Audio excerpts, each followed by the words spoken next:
Selamat sejahtera, nama saya Yap Hui Sing dengan nombor matri BA23110074. Dalam video ini, saya akan membincangkan dengan menganalisis konflik antara Israel dengan Palestin dengan menggunakan teori realism. Mari kita bermula dari pengenalan. Konflik antara Israel dengan Palestin telah berlaku secara berpuluhan tahun dan kedua-dua pihak bertelingkar demi kepentingan nasional mereka. Faktor utama yang menjelaskan konflik ini berlaku adalah disebabkan pertikaian tanah.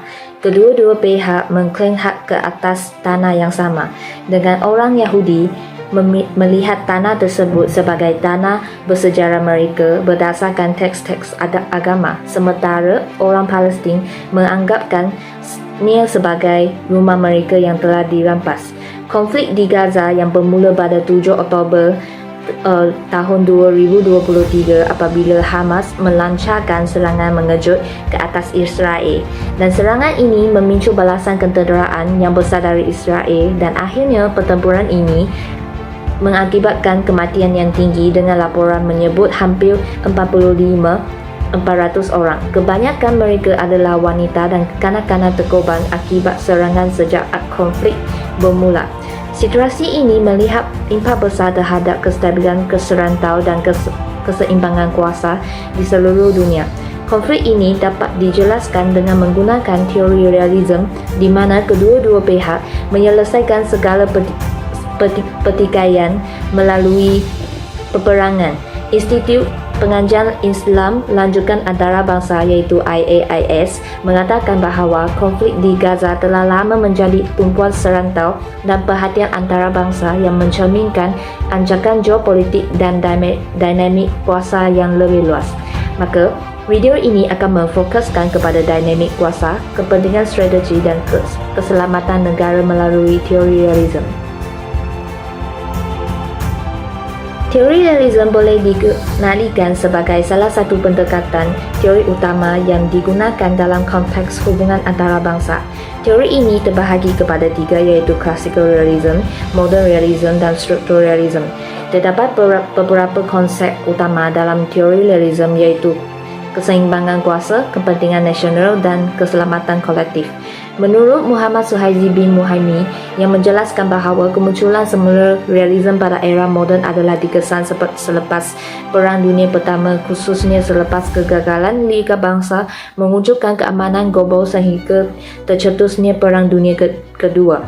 Dalam teori realism, negara merupakan aktor utama dalam sistem antarabangsa yang memfokuskan kepada kepentingan nasional dan menekankan kepada prinsip anarki. Anarki dikenalikan sebagai sistem antarabangsa yang beroperasi dalam keadaan anarki yang bermakna tiada mempunyai kerajaan ataupun pihak berkuasa dunia yang boleh menguatkuasakan peraturan dan membuat keputusan.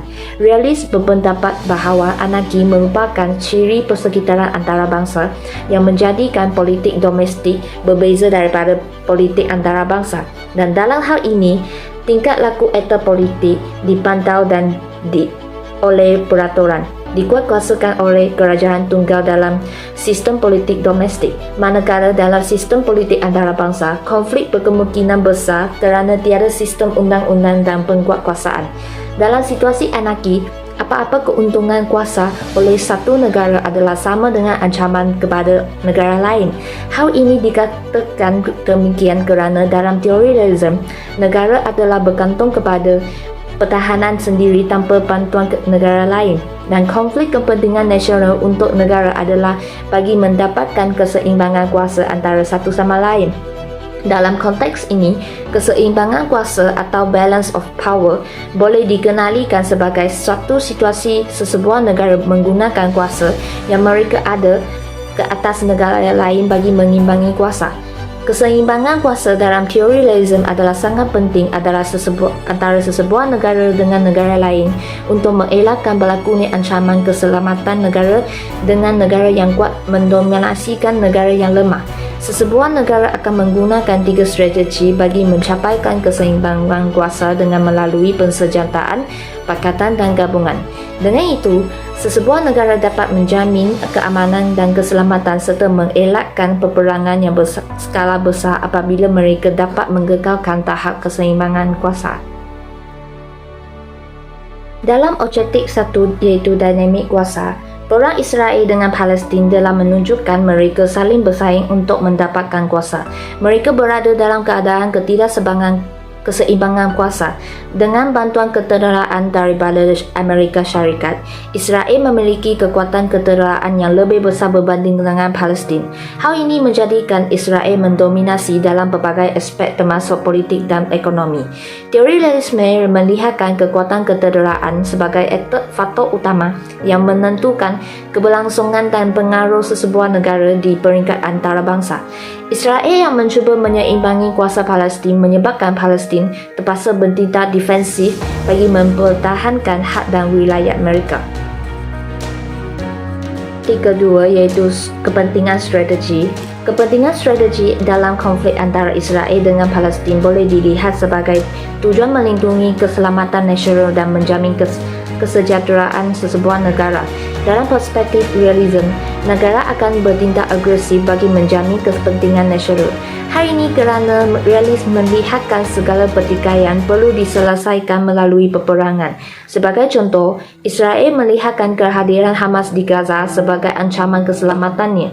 Justru, tindakan keteteraan telah diambil oleh Israel bagi menjaga keamanan dan kestabilan wilayahnya. Dalam objektif ketiga iaitu keselamatan negara. Dalam teori realism melihatkan keselamatan negara sebagai elemen penting yang akan mempengaruhi keputusan politik dan keteteraan. Israel berusaha untuk membentuk sistem pertahanan yang kuat dan akan melakukan serangan terlebih dahulu bagi mengelakkan ancaman dari pihak lawan. Manakala Palestin berjuang untuk melindungi diri daripada serangan dan penindasan oleh Israel. Keadaan ini menunjukkan betapa kompleksnya isu keselamatan negara semasa dipengaruhi oleh dinamik kuasa dan kepentingan strategi yang saling bertentangan.